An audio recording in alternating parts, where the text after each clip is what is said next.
Program complete. Enter when ready.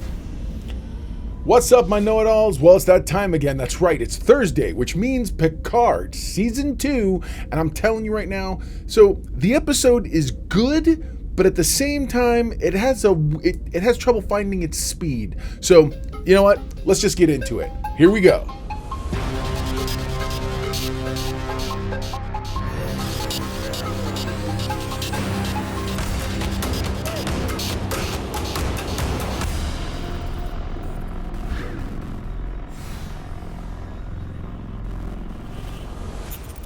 With time running out before the launch of the Europa mission, Picard and Guinan must free themselves from FBI custody. Seven and Raffi come face to face with Jurati and the horror of what she's become. Okay, so this episode, it isn't a bad episode, but you have to remember I review two shows. So one of the, on Thursdays, and one of the other shows that I review, it clearly had itself all put together. And this episode, while it is not bad, is not great. A lot of good things happen in this episode, and well, like I said, let's just get into it. So the episode starts with, very simply, there's a young man who clearly is running from something. He stumbles and he falls, and eventually when he gets to the very bottom, he finds his flashlight. Let me ask you a question. Why in the world do movies and television keep making us, or try to make us believe, that flashlights in any capacity are these big clunky silver metal things? I had a Maglite. Maglite was 1.5 feet long. It was slender. It was black. It could shine a light that would literally, if you put a bat emblem on it, it would be the bat signal in the clouds. I mean, it's a powerful Maglite. And these guys are stuck with this Goonies era silver flashlight thingy. That's just a little television making magic pet peeve of mine. Moving on. So what ends up happening is, that's when you see he picks up his flashlight, he holds it up to see where he's going, and boom, Vulcans. Okay. Then we cut to the what looks like an FBI interrogation room, and the guy who is, we're going to call him Agent Wells, I believe, walks in, and he's got a suitcase, or a briefcase rather, or a man sack or whatever, as in like a European man satchel. I don't know. But he walks in and proceeds to have a conversation with Guinan and Picard, essentially being like, look, I got a friend of mine, they tell me things, they show me stuff. So, and then of course, who else should have an issue? He's like, but what happened to your hand? And he asks him about his hand and whatnot. So at the end of the day, he's basically letting them know, listen, you're not in control of the situation, and you need to stop trying to pretend that you are. Meanwhile, we see Seven and Raffi pretty much where we left them, which is trying to figure out at the actual bar where Jurati last episode was at when she broke the glass. And he asks, hey, what's going on, this and that. And the guy's like, well, she was not far away, and she left and went that way with a dude. So they go to follow. Meanwhile, you cut back to the interrogation, and the FBI agent has put forward kind of looks like a tablet of some sort, and he's more or less showing them pictures, and he's like, hey man, here's some CCTV feeds that show all these people who happen to stumble upon something they shouldn't, and you crash the Europa mission. So he believes that Picard and the crew are there to sabotage the Europa mission, not realizing that it couldn't be farther from the truth. But ultimately, Picard realizes he's going to have a very difficult time proving this. So then we cut to Kore, who's in Soong's lab still, and she's investigating some more, because that's what you do. And apparently the computer has the ability to render a 3D rendering of a 2D image. Okay, because Star Trek. Maybe because in 2024, VR has gotten that good. I don't know that we're anywhere near that kind of technology at the moment, but I could be wrong. I don't know what's happening in the metaverse. So, but she's sitting here on the sort of a sofa thing, and she's looking at her laptop, and she's trying to understand kind of what all this stuff means. She puts on the little visor thing, and she's trying to figure out where things may have gone. Essentially, she's walking through the room, visor on, and she sees the past from this video where he's talking about, where Soong is talking. The video she watched, last episode when she saw that Soong had been lying to her, where he reveals that, oh, it's all these clones and whatnot. And so while she's looking around, suddenly there's a glitch and she sees Q. And Q proceeds to explain that he is a sentient program left there in the event that she should try something just like this. Okay, because sci-fi and reasons and writing, I'm whatever. And so the intelligent program proceeds to walk around this VR, AR experience world. And then she does something interesting. He picks up a red vial, or a vial of some sort of liquid, and he basically says, I'm going to give you exactly what it is that you're looking for. And so she suddenly gets a notification on her phone. Someone's left a package at the airlock, because there's an airlock where things can be left and she ultimately doesn't get hurt and damaged by the outside world. And she sees it. It's literally a little silver box with a red ribbon, because magically Q knew what time it was. So she goes, she recovers the box, she brings it over, and she opens it up. And when she's opened it up, inside is a blue vial, the same kind of blue vial that Q had given Soong, and attached is a little teeny message on thread. It says, freedom. He's clearly given her the cure for what ailed her, if you will. So Seven and Raffi go down the block, and right where the guy directs them to go, and they find, behind a dumpster, dude with a red beard. So Redbeard is dead now, and we don't know what's going on. And Jurati and Raffi looks over at Seven and is like, so what are we going to do? You got to help track her down. And Seven's like, no Borg implants. And Raffi's like, well, I mean, you were a Borg, think like one. And Seven gets upset. She's really upset because at the end of the day, I think that what we've watched is this arc for Seven that essentially puts her in, hey, I'm no longer beholden or a slave to the Borg mindset, and I don't like being treated like that. I don't like being expressed or shown like that. And she begins to say, you manipulate people and this and that, and she goes off on her in a very, very funny, interesting way.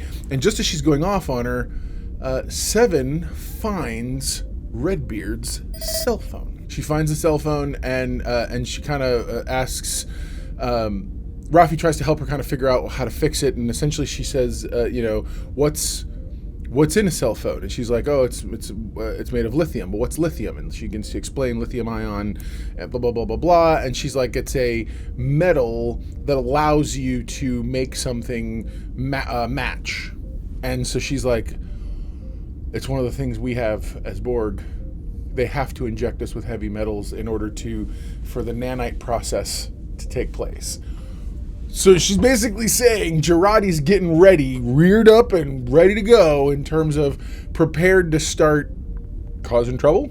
Yeah, that sounds about right to me.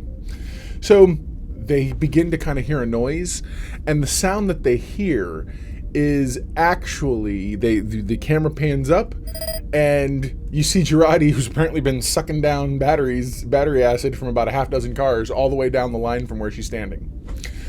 So they're like, oh my gosh, and they kind of rush around and whatnot. And so then that's when Jurati kind of notices that they're coming, and she jumps up and does this whole like $6 Million Woman thing where she leaps up onto the trucks and she runs across the cars, and it's like right at them, and she manages to literally throw Seven aside, and then she, like a rag doll really, and then she slams Raffi by the neck, lifting her off the ground. It's not a pretty sight by any stretch of the imagination. Seven sort of shakes it off, and then she looks up to see Jurati holding Raffi aloft, just holding it right there in the air. So then Jurati exerts her own will, and we hear from inside her head, you hear the Jurati voice go, no! And she drops Raffi, turns around and walks off. Like a boss. No, like a queen. My daughter's gonna love that. Anyway, so then we cut back to Picard and Guinan there in the FBI sub-basement, and you see kind of Agent Wells, he kind of comes back in, he drops the bomb that he happened to conveniently hear about Rios having been caught in an INS raid. Now, why does that interest him in the least? Well, because he actually had his people go and check out that clinic, and he finds, that's right, he finds Picard's alternate timeline communicator, the Combadge. Which, by the way, same Combadge, I will point out, that was conspicuously left behind at said clinic 4 times. I mean, check the comments of previous videos. You guys have pointed it out. So, yeah. So ultimately, he's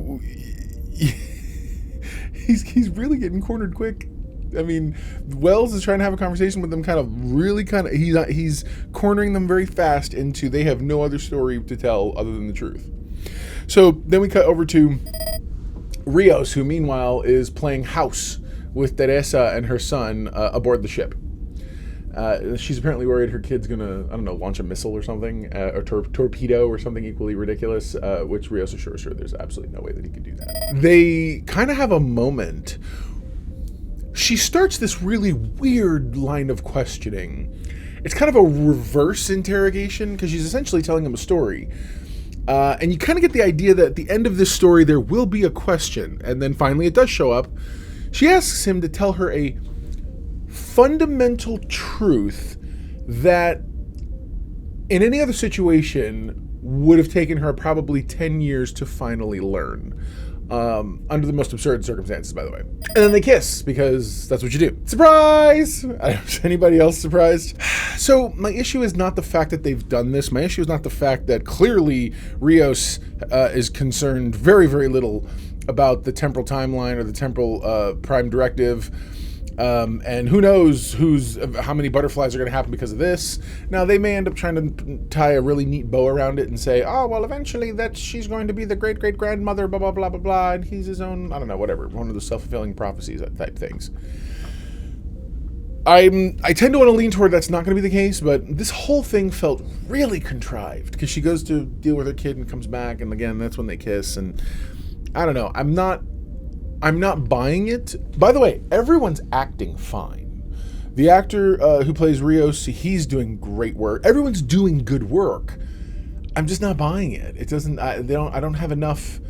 There's not enough stuff happening at this point for this to even make sense to me.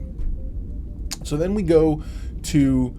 We cut back to the FBI sub-basement, and Picard's being interrogated. Oh, so this time, Agent Wells separated them. Guinan's off in her own interrogation room, and he's dealing here at this one, and he explains that others are coming to get them.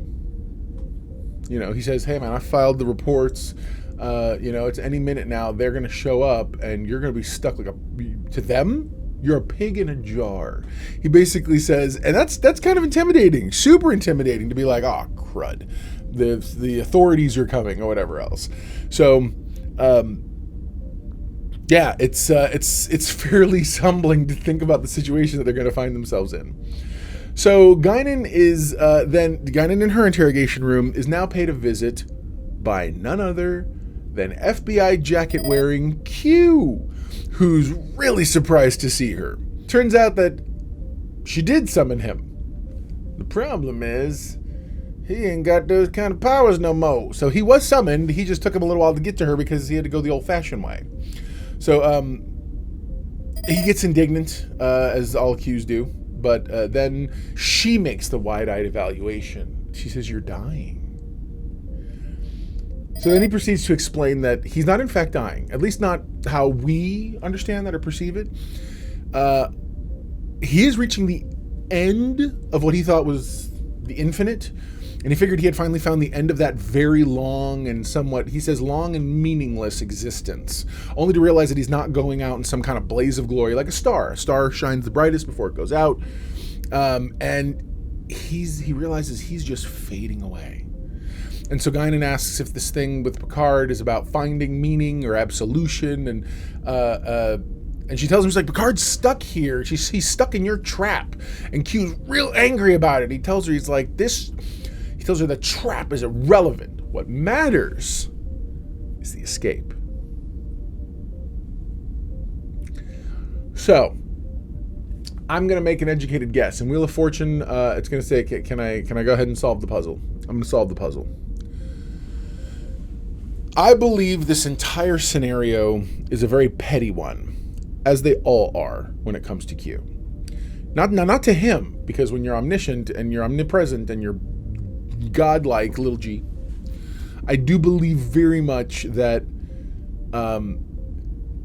he puts Picard and humanity in these situations knowing what the outcome will be, meaning knowing they're going to solve the problem. The problem is that he can at least control events when he's at full power, when he's normal. He can control events to better suit his purpose. That's not the case anymore.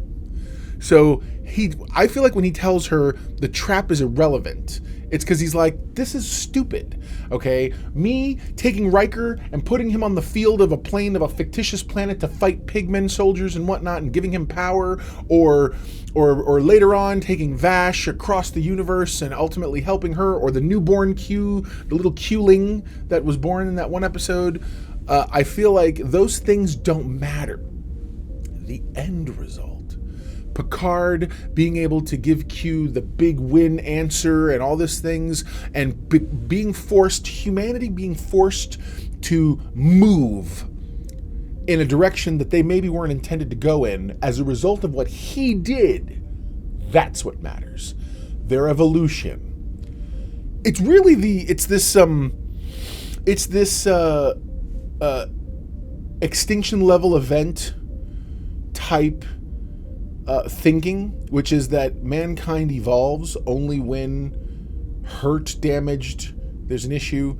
And it's a really big mentality for a Q to have, especially one who, when you stop and think about it, why are humans so important? Obviously, I think he might have stumbled upon us in Encounter at Farpoint by accident. And so he's learned to find interest in humanity. So at the end of the day, at the end of his life, who better to help give his life meaning than for him to, one last time, push humanity in the direction they should go in. Again, I feel like in his own demented way, it's sort of an altruistic reason. And whatever.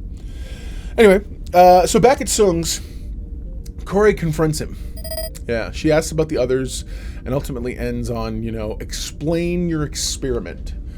To which he begins to try to do his very best to sort of explain everything, and the discussion escalates, and ultimately she argues that the things he told her about, like her mother, weren't real, and that triggers him, and he begins to be like, "What's real? Reality is a false construct," and blah blah blah. And he goes into this. It's a sanctimonious speech. It's a sanctimonious speech that is very, very much. It's the kind of things megalomaniacs tell themselves. It's the kind of thing that I'm sure a lot of people believe, like, Elon Musk and Jeff Bezos tell themselves about how they're improving the world or whatever else. And ultimately she asked him directly, if she were to walk out, what's his fear? Does he fear losing her, or does he fear losing his legacy? And then she walks out the door. He proceeds to follow her. They're out on the lawn, and he notices, she's clearly able to get out. At first, I think he was worried she was going to die just by walking out the door, and then he sees she's going to be okay. He doesn't. The dots to be connected aren't that important at this moment, but he kind of shouts out at her, and he says, you can't exist without me. To which she turns her back on him and says, maybe he can't exist without her. Something to think about. I think it's very prescient in terms of what it means, because Lord knows those two Soong, he's so damaged. I mean, he really is damaged. So then we come back to Raffi and Seven, who quite literally are picking themselves up right where we left them, right there in the parking lot. And they kind of decide that the best, they do realize clearly Jurati is still there. She's the one who would give mercy. Mercy is not a Borg trait. And so there's kind of hope there. So, ultimately they decide that the best way to track Jurati's movements is going to be to see if the cell phone works. So they connect the tricorder to the cell phone. The cell phone ultimately comes with the power again. And while they're having that conversation, doing that, Raffi decides in that moment to have kind of this heart-to-heart with Seven, and she tells her that she's right, that she does manipulate people. And we get this flashback. In the flashback, you see Raffi's repairing Seven's ship. Elnor is there, and he's kind of talking to her, and he's like, why are you going to do this thing to fix his ship when you know blah, blah, blah? Essentially, why are you being passive-aggressive? Why are you over the top being like, here, let me fix your ship. Let me help you on your way since you so clearly want to leave, the way apparently Raffi's doing. And she's kind of like, look, whatever, blah, blah, blah. And Elnor then tells her he wants to go. He's been summoned back home to help with a thing. And for the Quiot Malat, whatever, we come back to the present, and she looks at Seven and she says that he was gonna go home, and I talked him into staying at Starfleet, and then he died in my arms. Okay, a little late in the game to be giving us this raison d'etre, but at the end of the day, I get it.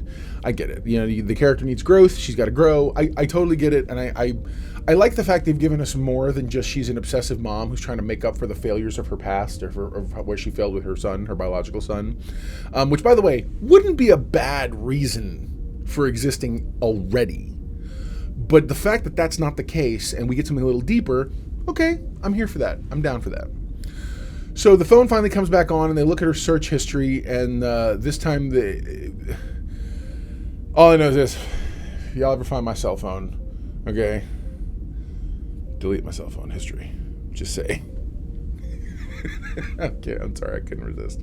Anyway, as they realize what she's been looking for, they ultimately decide that they cut before they get to reveal that to us. Why? Because they want to keep us here in the moment. Whatever. So let me cut to Soong's house, and he's drinking away his sorrows. The guy's just sitting there, and then the very first curveball in the series hits me.